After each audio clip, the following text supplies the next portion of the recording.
ערב טוב קריית אונו! תרימו את הדגלים שאני אראה אתכם! ערב טוב, לוחמות ולוחמי החירות. לפני כמעט 70 שנה בארצות הברית נכנסה רוזה פארקס לאוטובוס.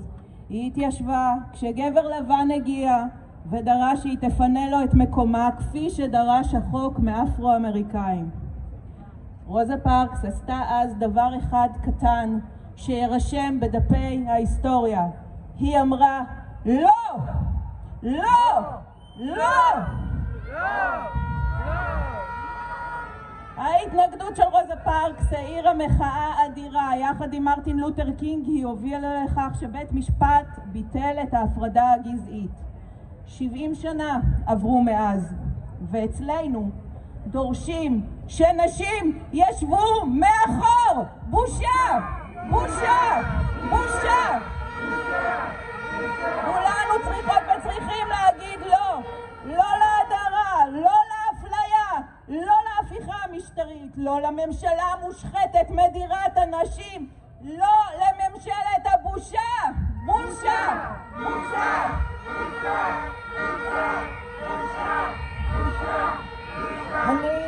אני טל ברייר בן מוחה, אימא ל3 בנות.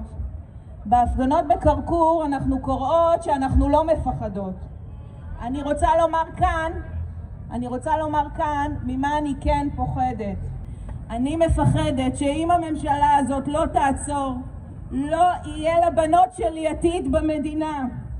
אין עתיד עם ממשלה שמפרקת את הצבא, שמתירה דמם של ערביות וערבים, של הקהילה הלהט"בית, שמפרקת את הדמוקרטיה. צריך לפרק. נכון, זו בושה. ובעיקר, לבנות שלי אין מקום במדינה שהממשלה שלה שונאת נשים.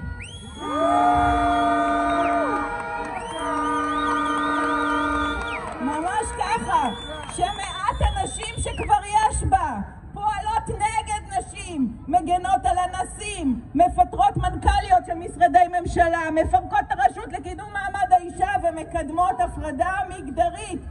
בושה! ממשלה שמדרדרת את ישראל במדד השוויון המגדרי של ה-OECD למקום הנורא והאחרון. אנחנו במקום האחרון. בושה! אבל יש לנו תקווה, כי אתם, אנחנו כולנו, אנחנו אומרות ואומרים לא, לא ניתן, לא ניתן. אני רוצה לשתף אתכם בסיפור אישי שלי. בתחילת שנות ה-90 אני בכיתה ז' בהוד השרון, ומפצלים אותנו. בנות ילכו לשיעורי כלכלת בית ובנים לחשמל ואלקטרוניקה. כולם התפצלו, אבל אני בת 13 אומרת לא. בלי הרבה הגדרות, הלב שלי מרגיש שמשהו פסול קורה פה. לא יגידו לי מה ללמוד רק בגלל שאני בת. נשלחתי למנהל, התעקשתי, ומשם לכיתת החשמלטרוניקה, בת יחידה בשכבה שלמה. ראשונה אבל ממש לא אחרונה, כי אחת שאומרת לא ועוד אחת עושות שינוי. אנחנו, כל אחד ואחת מאיתנו, אנחנו השינוי!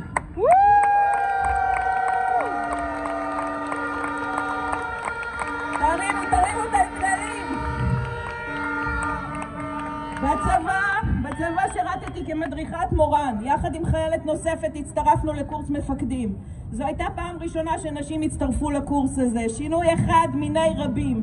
שינויים שהתאפשרו בזכות בג"ץ, שקיבל את עתירתה של אליס מילר לפתיחת קורס טייס גם לנשים. בזכות בג"ץ.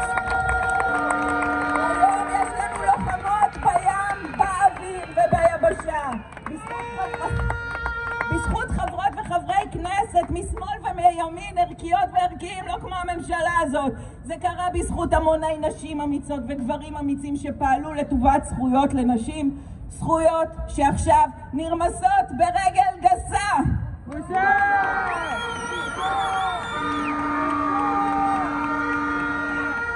שתי פעולות חשובות שעלינו אימהות ואבות לעשות מול דריסת הזכויות הזאת.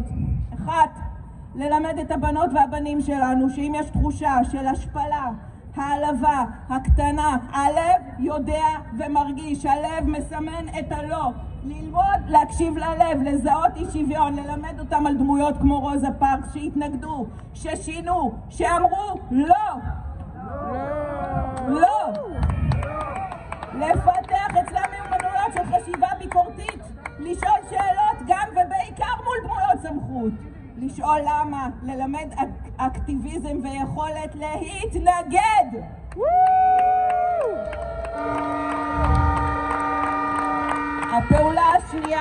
הפעולה השנייה שעלינו לעשות זה מה שאנחנו עושות ועושים פה עכשיו, להילחם, תרימו את הדגלים, להילחם. האחריות היא שלנו. והמלחמה הזאת היא ההבטחה שלנו, אמהות ואבות, ההבטחה לבנות שלנו, לנכדות שלנו, לנינות שלנו, אלה שנולדו ואלה שעוד לא נולדו. אנחנו מבטיחות ומבטיחים, אף אחד לא יגיד לכם לשבת מאחור באוטובוס.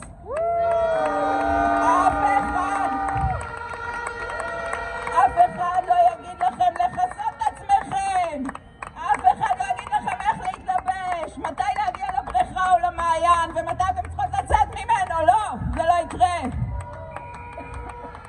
לא יחליטו לכם עם מי להתחתן ואיך להתחתן, ולא יקבעו לכם אם אתם יכולות להתגרש. אנחנו פה להבטיח שתוכלו לעסוק בכל מקצוע שתרצו. אנחנו פה להילחם כדי שבעתיד אתם תהיו בטוחות במרחב הציבורי וגם בבית שלכם. ומי שיאיים על הביטחון הזה יהיה בכלא.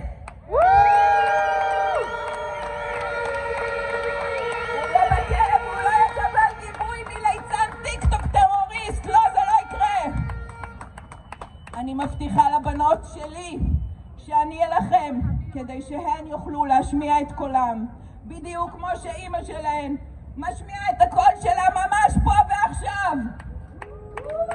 מי שיש לה בעיה עם זה שישב בבית בעצמו. יבין הדיקטטור וממשלתו הגזענית, המיזוגנית, המשיחית. אנחנו לא נפסיק להתנגד. נילחם בהפיכה המשטרית, ייקח כמה שייקח.